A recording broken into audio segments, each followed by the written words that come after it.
आज की video DCS और पीएलसी के ऊपर होने वाली है। देखिए, मैं पेपर इंडस्ट्री के अंदर एक विजिट किया है और मेरी मुलाकात एक इंस्ट्रूमेंट इंजीनियर से हुई, तो वहाँ पर डीसीएस सिस्टम चल रहा था।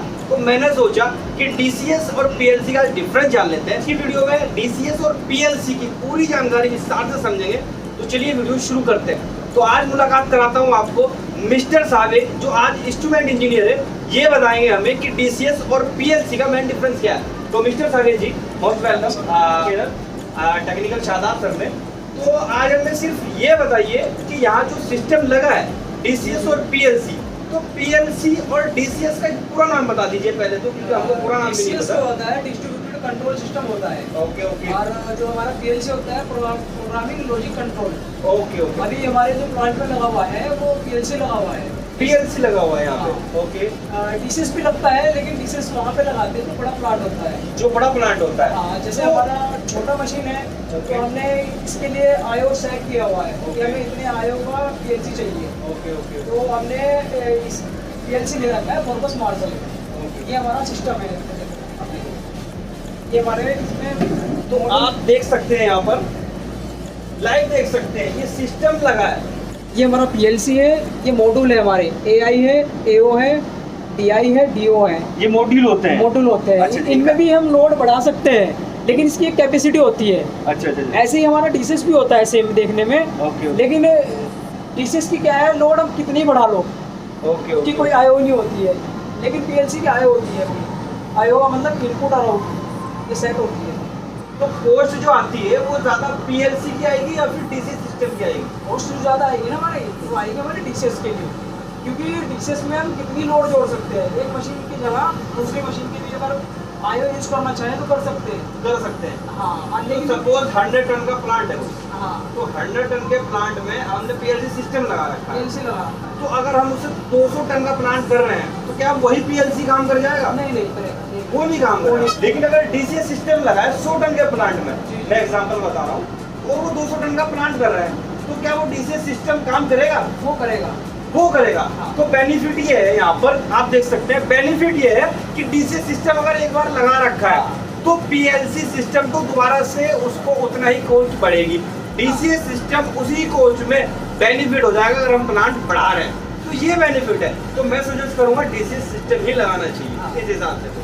थोड़ा सा इनिशियली कॉस्ट जरूर बैठती है, यानी कि जब स्टार्टिंग में हम लगाएंगे तो सबसे पहले जो कॉस्ट बैठेगी, सपोज पीएलसी सिस्टम के कोई हमारे 2 लाख रुपए बैठ रहे हैं, 5 लाख बैठ रहे हैं, तो डीसीएस सिस्टम उससे 1.5 गुना या 2 गुना भी चल सकता है। ऐसा होता है कुछ, ऐसा मतलब होता है। उससे कॉस्ट ज्यादा हो जाएगी पीएलसी से। होता है। दूसरा कितनी हो जाएगी ये नहीं पता, लेकिन ज्यादा हो जाएगी। जैसे हमारे ये मॉड्यूल लगा हुआ है ना, इस बीच में पीएलसी में ये मॉड्यूल खराब होता है, तो हमारे इधर के जो मॉड्यूल है ना, ये काम नहीं करेगा।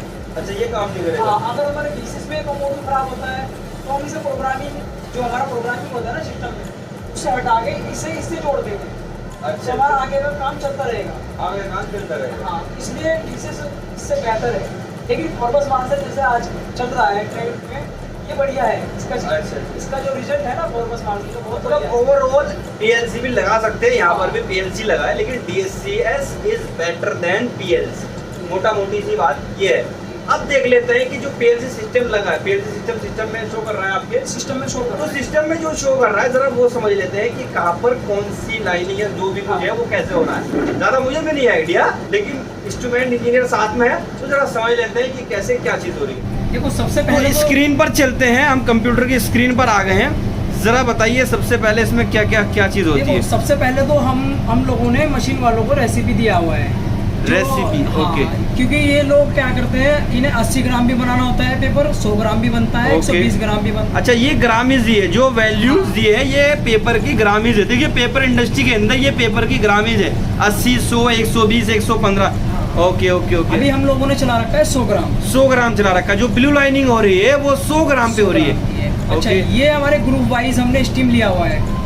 अच्छा, ये स्टीम लिया हुआ है। तो ये कितने ग्रुप है? यानी कि ये दिखाई दे रही है हमारे 5 ग्रुप दिखाई दे रहे हैं। 5 ग्रुप है हमारे। 5 ग्रुप्स में हमने स्टीम का प्रोग्रामिंग डाल रखा है। ये स्टीम का प्रोग्रामिंग पेपर इंडस्ट्री के अंदर जो ड्रायर्स होते हैं उनके अकॉर्डिंग लेते हैं, यानी कि यहाँ पर स्टीम यूज होती है। जी जी। तो ये 0.5, 2.3 ये सब क्या है? ये हमारा प्रेशर है, ग्रुप में जो हम प्रेशर ले रहे हैं ना, ओके ओके जैसे ओके फर्स्ट ग्रुप है, ओके। इसमें थोड़ा लो प्रेशर के ड्रायर होते हैं, ओके। तो हमने 0.5, 0.6, 0.8 तक भी लेके जाते उसके हैं। बाद फिर इसके बाद सेकंड ग्रुप है, इसमें 2.5 kg प्रेशर ले रखा है। ओके ओके ऐसे ही ग्रुप वाइज 3.8, 0.6 ये क्रोम ड्रायर होता है 401, जो हमारा साइज प्रेस के बाद होता है, क्योंकि साइज प्रेस पे जो स्टार्च चलता है ना, ओके। एकदम से लाइव स्टीम नहीं दे सकते, इसलिए इसमें फ्लैश स्टीम देते हैं हम लोग। ऐसा क्यों? साइज प्रेस पे ऐसा क्या होता है? जब नहीं, स्टार चलता है तो नहीं, पेपर गीला हो जाता है मेरे हिसाब अगर हम, हाँ पेपर गीला होता है, अगर इसमें ज़्यादा ड्रायर, इस ड्रायर में ज़्यादा टेम्परेचर देंगे हम, तो पेपर पकड़ लेगा।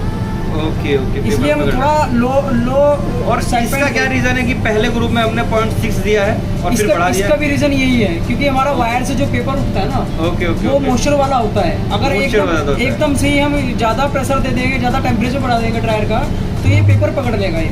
अच्छा, पेपर पकड़ कर लेगा। हाँ। और उससे पेपर की क्वालिटी खराब हो सकती खराब हो है। सकती तो एक शेड्यूल होता है। हाँ। Okay okay. तो इस तरह से ये प्रेशर के शेड्यूल होते हैं कि कितने कौन से ग्रुप में कौन सी शेड्यूल देना है। चलिए नेक्स्ट लेवल चलते हैं। ये तो प्रेशर शेड्यूल हो गया ड्रायर्स के अंदर का। अच्छा, सबसे पहले क्या होता है, अगर हमें मशीन पे स्टीम लेना है, ओके। तो हमें जो है इसका टेम्परेचर कंट्रोल करना पड़ेगा। टेम्परेचर कंट्रोल कहाँ से होता है? यहाँ से होता है, TCB लगा हुआ है, टेम्परेचर कंट्रोल हुआ है। ओके। ये मेन स्टीम जो लाइन आती है बॉयलर से, उसके हाँ, अंदर होता है? उसके अंदर में होता है। अच्छा, ये वाल लगी रहती है वाल लगी होती जो है। ऑटो सिस्टम में काम करती है? हाँ, इसके लिए हम क्या करते हैं, पानी का यूज़ करते हैं। वो पानी हम यूज़ करते हैं स्टीम का, जो तो कंडेंसर ये पंप लगा रखा है जो ग्रीन दिखाई दे रहा हाँ, है? ये पंप लगा रखा है। अच्छा, इसका जो हम पानी यूज़ करते हैं ना, ओके। स्टीम कंडेंसेट के लिए यूज़ करते हैं। जो हमारा मेन टैंक में पानी है ना, मेन टैंक में, कंडेंसर टैंक में? हाँ कंडेंसर टैंक ये है, ओके। जो ये दिखा रहा है इधर इधर। Okay okay. यहाँ पर देख सकते हैं ये टैंक है। हाँ। तो यहाँ पर पानी है और इसमें पंप लगा है। हाँ। तो इस पंप का यूज कैसे कर रहे हैं जरा बताइए? इस पंप का यूज़ हम, जो पानी है ना, ओके। इसे हम ले जा रहे हैं मेन स्टीम लाइन में। मेन स्टीम लाइन में पंप के क्यों द्वारा। ले जा रहे हैं पानी को? पहले से स्टीम का टेम्परेचर क्यों नहीं मेंटेन करते? नहीं, बॉयलर से जो हमारा स्टीम टेम्परेचर आता है, वो ओके। हमारा कम से कम आता है 220, 230 अच्छा, 220 230 आता ऐसे है। आता है। तो उसको कितना करना पड़ता है? उसे मिनिमम और मैक्सिमम जो होता है ना, 155 से 160 तक होता है। अच्छा अच्छा, ये कंट्रोल डालना पड़ता है। तो हाँ। उसके लिए जब ऑटो सिस्टम कंट्रोल डाल रखा है, तो वो जो पंप लगा रखा है वो वाटर वहां से निकलेगा, वो कंट्रोल करेगा। हाँ, ये पंप भी हमने ऑटो में किया हुआ है। अच्छा, ऑटो में किया है हाँ, कि ये- जितना टेम्परेचर हमें करना है ये पंप उसी हिसाब से चलेगा और ऑटोमेटिक हाँ। कंट्रोल कर देगा। हाँ, हमने इसकी प्रोग्राम भी डाल रखा है। तो ये सब पीएलसी करता है? PLC करता ये है। सब सिस्टम जो प्रोग्रामिंग डालता है वो पीएलसी सिस्टम डालता है। PLC करता है। तो ये तो बड़ा अच्छा सिस्टम है, मैनुअली करना नहीं है कुछ भी, हाँ, अगर बैठे मान लो बैठे काम कर कोई देना है। प्रॉब्लम भी आती है तो हमारे पे दोनों ऑप्शन है, ऑटो और मैनुअल के लिए भी है। अच्छा, अगर ऑटो में सिस्टम में कोई प्रॉब्लम आती है हाँ। तो ये मैनुअल भी हम चला सकते चला हैं? सकते हैं। हमने सभी पंप का ऐसे किया हुआ है, जितने भी पंप है ना, ओके। ऑटो और मैनुअल दोनों ऑप्शन दिया हुआ है। तो ये इस तरह से पूरा सिस्टम पेपर इंडस्ट्री का ऐसे ही होगा कि हाँ, पीएलसी ऐसे होता सिस्टम कौन सा ऑटो में चलाना है, कितना टेम्परेचर हाँ, रखना हाँ, है। हाँ। तो ये तो मेन स्टीम लाइन का हो गया। ये main steam line। 155, ये क्या क्या है? टीटी क्या चीज है? ये टीटी, ये टेम्परेचर है, ये भी यही है जो हमारा, ये तो और control कर एसपी रहा यानी है। कि सेट किया हुआ है? हाँ, सेट पॉइंट जो किया हुआ ये है। सेट पॉइंट है हमारा, pressure set point. Okay okay. हाँ, अब आगे आ जाते हैं। देखो, ये हमने ग्रुप वाइज है, तो आपको मैंने रेसिपी में दिखाई दिया है हाँ। ऑलरेडी। ये 101 ग्रुप में 0.6 दे रखा है। अच्छा, ये हमारा वो है जो प्रेशर है, अभी ग्रुप में दिखाया था। हाँ, 0.6। ये रेसिपी है सब ओके, हमारा, ओके। है ना। तो ये ऑटोमेटिक कंट्रोल करेगा पीएलसी सिस्टम अपने आप। क्या होता है कि यहाँ पर ऑटो वाल लगी होगी। ऑटो हाँ। वाल कहाँ है? पीसीबी जो ये लगी है। ये लगा। अच्छा, ये पीसीबी जो लगी है, हाँ। तो ये क्या करेगी? उतनी ही ओपन होगी। जैसे ये लिखा है, अब आगे कुछ देख लेते हैं। DPIC 201, ये सब क्या है? ये क्या है? जरा इसके बारे में ये बताइए। DP है, डिफरेंशियल प्रेशर। ये DPC भी है, differential pressure control valve. Okay okay. ये क्या अभी काम करती है? ये काम ये करती है, जो हमारा प्रेशर और लेवल के बीच में जो ड्रायर है ना, उसका डीपी को कंट्रोल करती है। मतलब समझ नहीं आया। जो समझ ये है, जो हम प्रेशर दे रहे हैं ना स्टीम का, प्रेशर दे रहे हैं स्टीम हाँ, का। और हाँ। ऊपर जो ड्रायर से होके निकल रहा है, ड्रायर से होके निकलेगा। हाँ, और जो ड्रायर के बीच में जो प्रेशर है हमारा, ड्रायर के अंदर जो भरा हुआ ओके, है, ड्रायर के अंदर जो प्रेशर है जितना भी, हाँ, वो डीपी बोलते हैं, डिफरेंशियल प्रेशर होता है। ओके, डिफरेंशियल प्रेशर रहता हाँ, है। उसको भी हम कंट्रोल कर रहे तो हैं। वो कितना रखते हैं? ये सब अलग अलग ग्रुप वाइज है। पहले ग्रुप में कितना रखते हैं मान लो? पहले ग्रुप में जैसे लो स्टीम, लो टेम्परेचर का ड्रायर है, ओके। इसमें तो हम 0.5 या 0.8 भी डाल देते हैं, क्योंकि हमें इसमें कंडेंसर रोकना नहीं है, क्योंकि ये हंटिंग ओके। करेगा।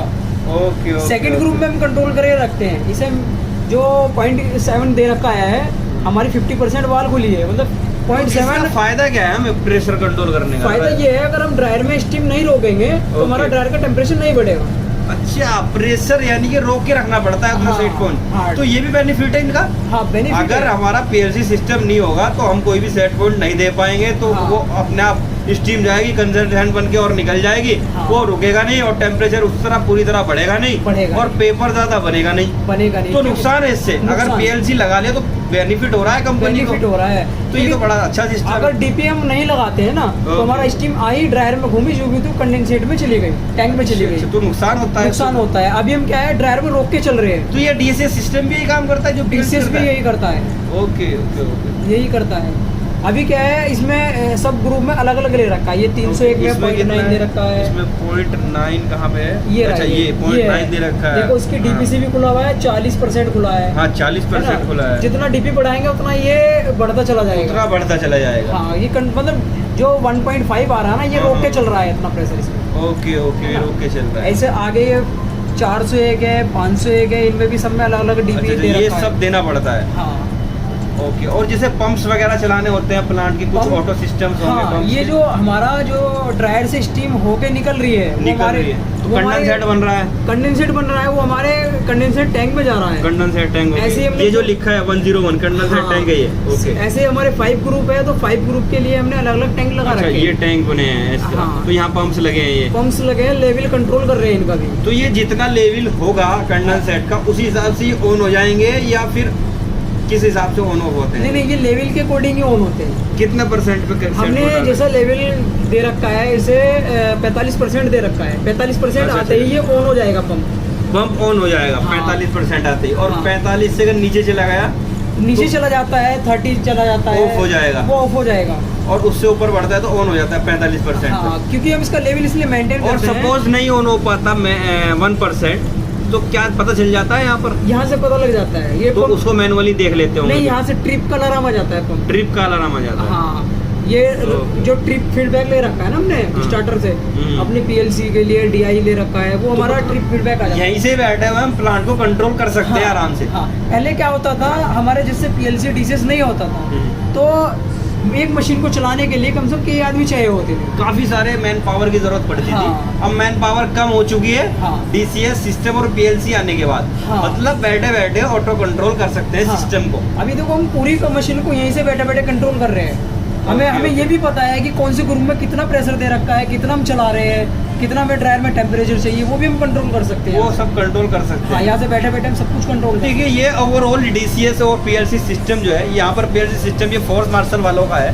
हाँ। लेकिन इससे बेनिफिट ये है कि यहाँ पर सब ऑटो से कंट्रोल हो जाता है, मैन पावर की जरूरत कम पड़ती है और पहले के अकॉर्डिंग। हाँ। और ये बहुत बेनिफिशियल दिखाई दे रहा है। आपके पास कोई क्वेरी हो तो क्वेश्चन सर के नहीं, पूछ सकते हैं। अभी इस सिस्टम का लगाने का फायदा हमारा ये हुआ है, एक तो हमारी मैन पावर कम हो गया है, सब कुछ यहीं से कंट्रोल कर रहे हैं। मेन जो काम है ना इसका खर्चा कम करना है, अच्छा, स्टीम का यूज कम करना है, कम करना है, ताकि अगर ये सिस्टम नहीं होगा तो स्टीम तो ज्यादा लगेगी ज्यादा लगेगी और पेपर उतना ही बनेगा। अब हाँ। स्टीम तो कम लग रही है। हाँ। अब स्टीम कम लग रही है तो समझो फ्यूल कम लग रहा है, हाँ। तो ये सारा सिस्टम खर्चा बच रहा है। हाँ, अभी हमारे यहाँ जो खर्चा आ रहा है, हाँ। स्टीम पर टन जो आ रहा है ना पेपर का, हाँ।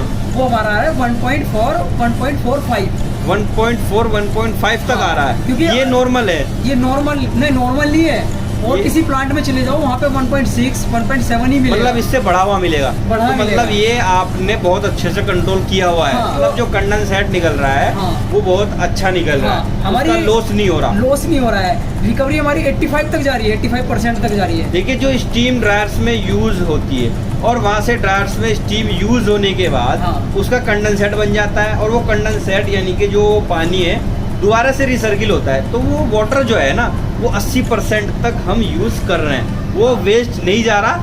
ये भी एक बेनिफिट है हाँ। इस सिस्टम को नहीं, लगाने इस कंडेंसेट से हमें बहुत फायदा है, क्योंकि हमारा हॉट वाटर जो बॉयलर पे जाएगा, उससे हमारी जो फ्यूल की कॉस्ट है वो कम हो जाएगी। का। कम हो जाए, क्योंकि हॉट जाएगा तो उसको वाटर को हॉट करना नहीं पड़ेगा स्टीम करना बनाने नहीं के लिए, पड़ेगा। तो वो ऑलरेडी हॉट है। हाँ, अच्छा, दूसरा क्वेश्चन ये है कि आप इसका कंडेंसेट का टेम्परेचर हम जो दे रहे हैं वो दे रहे हैं 90 डिग्री ओके ओके 90 डिग्री हमारा बॉयलर पे जा रहा है, 90 बॉयलर पे जा रहा है। हाँ, और स्टीम बन जाती है 100 डिग्री पे जाके।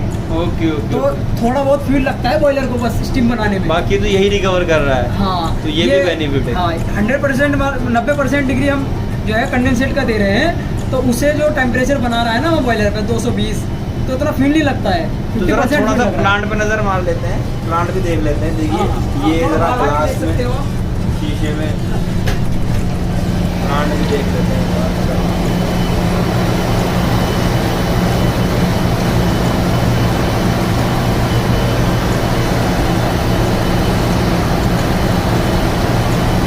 ये ड्रायर्स है, सामने आप देख सकते हैं ड्रायर्स चल रहे हैं। तो इन ड्रायर्स के अंदर हमारी स्टीम जाती है और कंडेंसेट रिकवर होता है। ये इसी को सिस्टम लगाने के लिए PLC सिस्टम लगा रखा है। तो आज की वीडियो बस इतना ही। वीडियो अच्छी लगे तो वीडियो को लाइक, सब्सक्राइब और वीडियो को शेयर करना बिल्कुल ना भूलें।